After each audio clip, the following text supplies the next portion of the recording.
Derek Condon targeted the house of 85-year-old Christine Janian, and he was prepared to commit acts of violence or even kill when he entered that home. The Bingham County Sheriff's Office says 85-year-old Christine Janian was asleep at her home when a man broke in and assaulted her, that is. According to the prosecutor's office, the night of the break-in, Condon came prepared with a ski mask, rope, 2 pairs of handcuffs, and multiple firearms.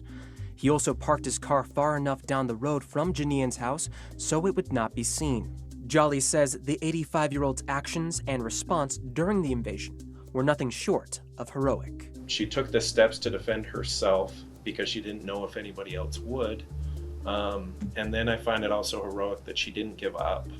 Once she fired and then he started firing on her, she didn't give up, even though she was hit multiple times. She stayed there, she kept fighting for her life.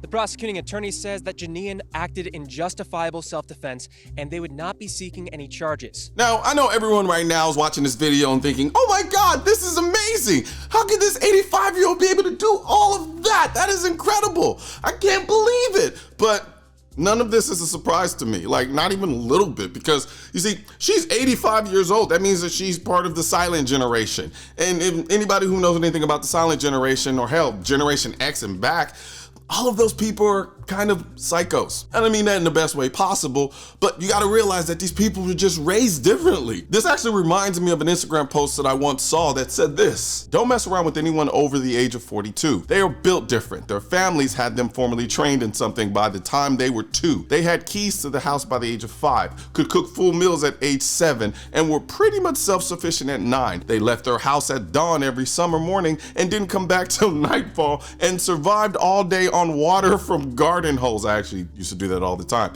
They might get a sandwich on the off chance somebody's parent had went shopping. They spend 3/4 of their lives by themselves with a parent, maybe checking on them twice a month. Most of them have evaded at least one kidnapping attempt. This actually happened to me too. And they know 15 different ways to remove bloodstains from clothing. They are the real f around and find out people. Now, I'm not technically Generation X. I missed Generation X by like a year or 2.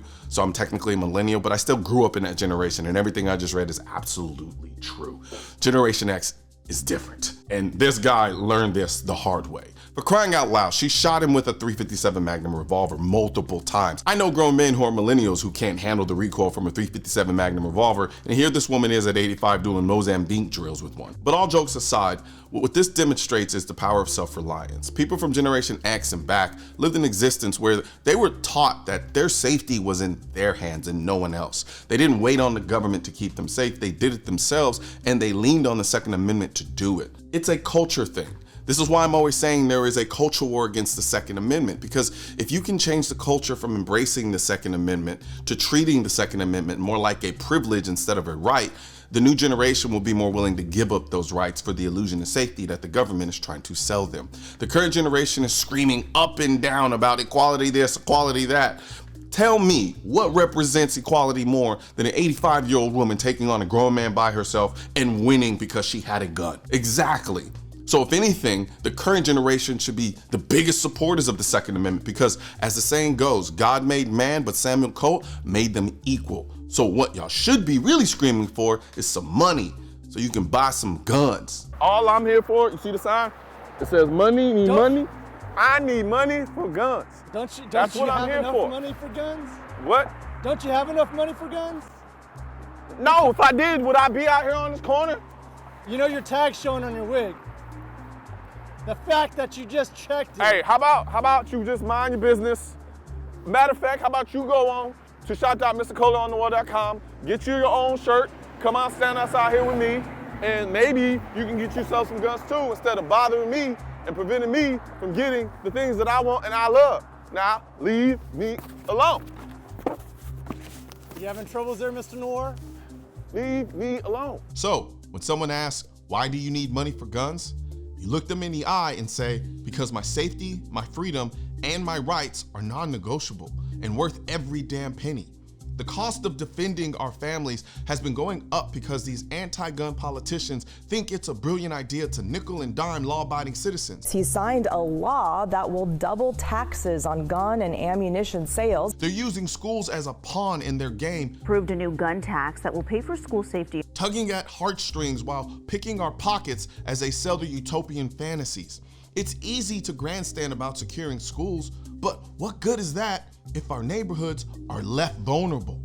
Asking why we need money for guns is like asking why we need locks on our doors. Criminals don't care about your gun budget. Need money for pew pew is a statement that we refuse to be stripped of our rights by those who would exploit our fears for their gain. Hell yes, we're gonna take your AR-15. Ask yourself, why do oppressive regimes target civilian disarmament first? It's because an armed populace is a check on tyranny. When we allocate funds for guns, we're ensuring that the balance of power remains firmly in the hands of the people. We need money for pew pew because it's about preserving the essence of what it means to be free. The cost of liberty has always been high, but it's a price we are willing to pay. The need money for gun design is a political statement. The need money for pew pew design is a lifestyle statement. But they're both essentially saying the same thing differently. After you take the tactical panhandler's advice by heading over to shop.mrcolionnoir.com to show your support for Need Money for Guns or Need Money for Pew Pew, you'll have a stylish, cozy, and soft pullover premium hoodie that's gonna get you your fair share of conversations, high fives, and definitely some side eyes as you display your support for the Second Amendment in this gorgeous embroidered design. I need money for guns. That's what I'm here for. Guns aren't political. That's why I need your help getting this message to spread on YouTube by clicking the thumbs up button, leaving a comment to let me know what you think of the video, then subscribing to the channel. But most importantly, click that bell symbol. For products featured in this video, click the links in the description.